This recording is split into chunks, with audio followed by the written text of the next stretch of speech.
आज मैंने अपनी पत्नी के लिए ग्राहकों के संबंध को उजागर करके गड़बड़ कर दी। पोस्ट की खातिर नाम बदल गए, इसलिए ये शायद आधे घंटे पहले हुआ था और ईमानदार होने के लिए अभी भी एक मौका है कि आज इसके लिए कुछ किकबैक होगा। मैं 25 वर्षीय पुरुष कॉल सेंटर में काम करता हूं और इस महामारी की अवधि के लिए ऐसा कर रहा हूं, जबकि मैं यह पता लगाने के लिए इंतजार कर रहा हूं कि विश्वविद्यालय वापस जाने के बारे में क्या हो रहा है। इसका कोई करियर नहीं है, लेकिन कुछ सभ्य लोगों के साथ यह बहुत अच्छा काम है और इसका आसान है। हम वास्तव में घरेलू सामान पर बेहतर सौदों की तलाश में लोगों के लिए स्विच की सुविधा प्रदान करते हैं, आमतौर पर उनकी इंटरनेट प्रदाता या गैस बिजली का आपूर्तिकर्ता आदि। हमारे पास क्षेत्र में एजेंट हैं जो बिक्री करते हैं, फिर हमें सत्यापन के लिए कॉल करते हैं। ग्राहक सरल अधिकार आज नहीं। देखें, आमतौर पर इसकी कंपनी की नीति कॉल बैक करने की नहीं है। कोई भी कॉल सेंटर कॉल को सही नहीं करना चाहता है, इसलिए जब तक ग्राहक विशेष रूप से अनुसूचित कॉलबैक का अनुरोध नहीं करता है, तब तक हम उन्हें नहीं करते हैं। मेरे पास 2 दिन पहले एक ग्राहक था जो एक बहुत ही महंगा इंटरनेट स्विच की तलाश में था। कुछ बुनियादी सेटअप से एक पूर्ण टीवी फोन इंटरनेट पैकेज, काम, सभी चैनल, कभी भी इंटरनेशनल, 500+ MBPS वाईफाई सहित संख्याओं में कॉल करता है और यह प्रति माह £100 से अधिक आया। मैं ग्राहक को सूचित करता हूं, जो एक अधीर लगने वाला आदमी है, कि कीमत में वृद्धि के कारण उसे उस पर एक त्वरित क्रेडिट चेक चलाने की आवश्यकता होगी और इसका मतलब यह होगा कि कॉल में थोड़ा अधिक समय लगता है। आदमी व्यस्त होने के बारे में सब नाराज हो जाता है और कह रहा है कि वह फोन पर सभी दोपहर को कुछ कॉल सेंटर तक बर्बाद नहीं कर सकता है। तो क्या ये ठीक होगा अगर मैंने उसे सप्ताहांत के बाद इसे जाने के लिए बुलाया? सीधा लग रहा था। यह बहुत आम है, लोग हमेशा बिक्री के लिए तैयार होते हैं जब तक कि उन्हें एहसास नहीं होता कि उन्हें फोन पर पूरे 1 मिनट से अधिक खर्च करने की आवश्यकता होगी। लेकिन मैंने वैसे भी कॉल शेड्यूल किया और पूछा कि क्या कोई विशिष्ट समय था जो वह मुझे कॉल करना चाहता था। वह कहता है कि कोई भी समय ठीक है, और यदि एमिली जवाब देता है तो बस उससे पूछें, वह मुझसे पूछें। वह सुनिश्चित करेगी कि मुझे फोन मिलेगा और मुझे एक होम फोन नंबर दिया। आज के लिए तेजी से आगे, और मैं एक गंभीर त्रुटि करता हूँ।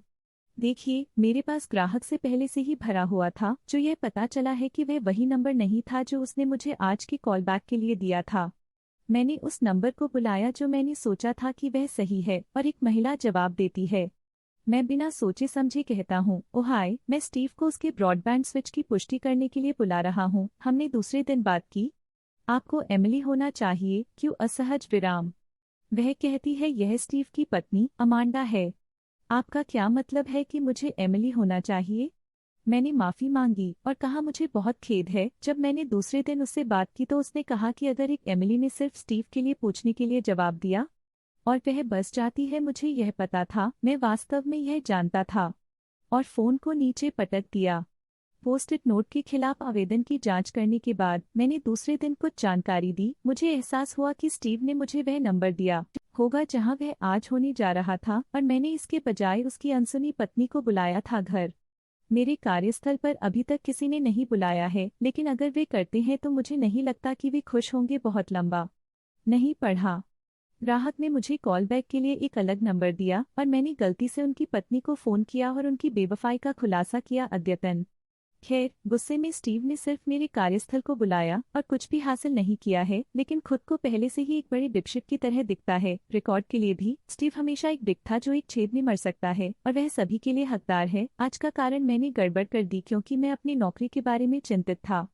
इसलिए मैंने यहाँ बहुत लंबे समय तक काम नहीं किया है और अभी भी कंपनी की नीति के बारे में चीजें सीख रहे हैं। और यह पता चला है कि जब एक एजेंट द्वारा एक आवेदन किया जाता है तो यह एप्लीकेशन का विवरण होना चाहिए जो वे एजेंट प्रदान करते हैं। इसलिए मुझे केवल तकनीकी रूप से पत्नी को कॉल करने की अनुमति दी गई थी, न कि एमिली के होम नंबर के रूप में उसने मुझे दिया था। यदि वह कॉल को एक अलग नंबर पर चाहता था तो उसे संशोधित विवरण के साथ एक नया एप्लीकेशन प्रस्तुत करना होगा। यह मुझे फोन पर एक अलग नंबर देने के लिए पर्याप्त नहीं था, इसलिए मेरा काम सुरक्षित है। हालांकि मेरा प्रबंधक खुश नहीं है और मुझे राइटअप मिल रहा है, लेकिन मैं इसके साथ रह सकता हूँ। उनका बहुत मतलब नहीं है। मैंने कभी भी एक तिल नहीं किया है, हमेशा समय पर और स्वेच्छा से ओवरटाइम ले लिया है। वैसे भी यह आदमी फोन करता है और कुछ और कहने से पहले मेरे एक सहयोगी के साथ कॉल का नेतृत्व करता है, जो वैसे एक किशोर लड़की है जो मुझे लगता है कि उसका पहला काम है, और वह कहता है, मुझे थोड़ा बकवास के साथ रखो। किसने सोचा था कि मेरी पत्नी को पहले फोन करना मजेदार होगा जब मैंने स्पष्ट रूप से उसे भी नहीं बताया। जाहिर है कि गरीब लड़की उलझन में थी और एक प्रबंधक के साथ के लिए कमरे से पूछने के बारे में देखती थी। मैंने तुरंत पाइप किया और कहा, क्या यह श्री एक्स से इंसर्ट लोकेशन / और उसने पुष्टि की, इसलिए मैंने उसे अपने डेस्क के हिसाब पर कॉल ट्रांसफर करने के लिए उसे मिला। स्टीव लाइन पर आता है और मुझे लगता है कि आप अच्छी तरह से मजाकिया हैं। आप अपने प्रबंधक को फोन पर डालते हैं और देखें कि क्या आप हैं तो स्मार्ट। जब आप अपनी नौकरी खो देते हैं तो मेरे सबसे व्यंग्यात्मक ने कभी भी क्यूटसी फोन की आवाज को ओवरकम्पेंसिंग करते हुए मैं बस कहता हूँ, निश्चित रूप से सर, मुझे बस आपको किसी ऐसे व्यक्ति के लिए स्थानांतरित करने दें जो मदद कर सकता है। फिर उसे 20 मिनट तक पकड़ में डाल दिया। जब मैंने अपने प्रबंधक को पाया और उसे पूरी स्थिति के बारे में बताया तो उसे और भी अधिक हवा दी। उसने समझाया कि मैंने ऊपर क्या कहा था कि मैं तकनीकी रूप से एक कानूनी दृष्टिकोण से गलत नहीं था। और फिर मेरी गरीब टीम लीडर को जल्दी से समझाना पड़ा स्टीव के लिए कि उनके पास एक कानूनी दावा नहीं था, लेकिन हमें संकट के कारण खेद है विकार, मुझे पता है, लेकिन इसका एक व्यवसाय सबके बाद। और अब उम्मीद है कि स्टीव की शाम अपने पूरे जीवन में बर्बाद हो गई है। मुझे इसके लिए एक अनुशासनात्मक लेखन मिला है, लेकिन अब यह खत्म हो गया है। पाठ की दीवार के लिए क्षमा करें, लेकिन पुरस्कारों के लिए धन्यवाद।